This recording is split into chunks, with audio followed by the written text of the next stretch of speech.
Henry and the Elephant.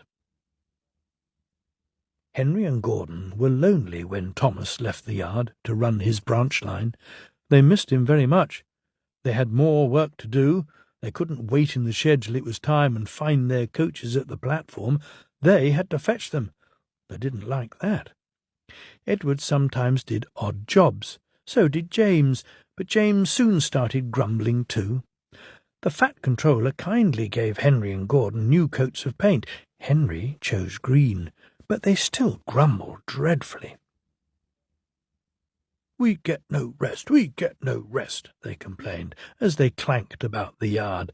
But the coaches only laughed. "You're lazy and slack, you're lazy and slack," they answered in their quiet, rude way. But when a circus came to town, the engines forgot they were tired.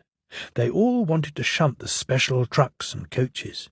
They were dreadfully jealous of James when the Fat Controller told him to pull the train when the circus went away. However, they soon forgot about the animals, as they had plenty of work to do. One morning, Henry was told to take some workmen to a tunnel which was blocked. He grumbled away to find 2 trucks to carry the workmen and their tools.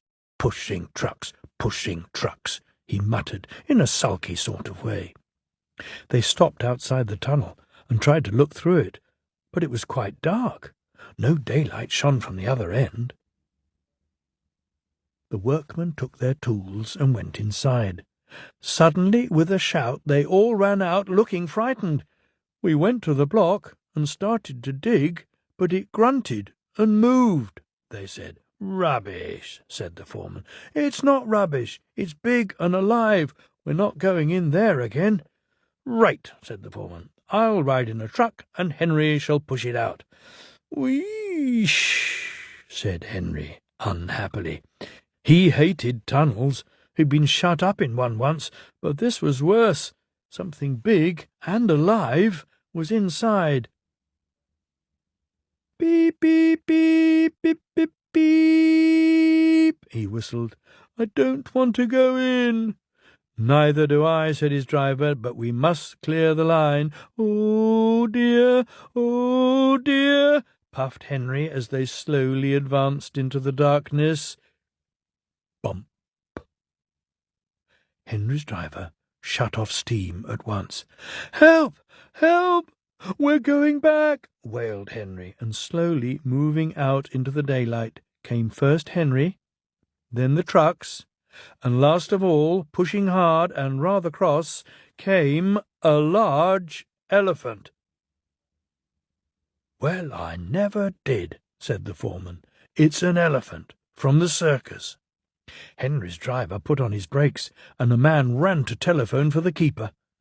The elephant stopped pushing and came towards them. They gave him some sandwiches and cake, so he forgot he was cross and remembered he was hungry. He drank 3 buckets of water without stopping, and was just going to drink another when Henry let off steam. The elephant jumped and whoosh! He squirted the water over Henry by mistake. Poor Henry!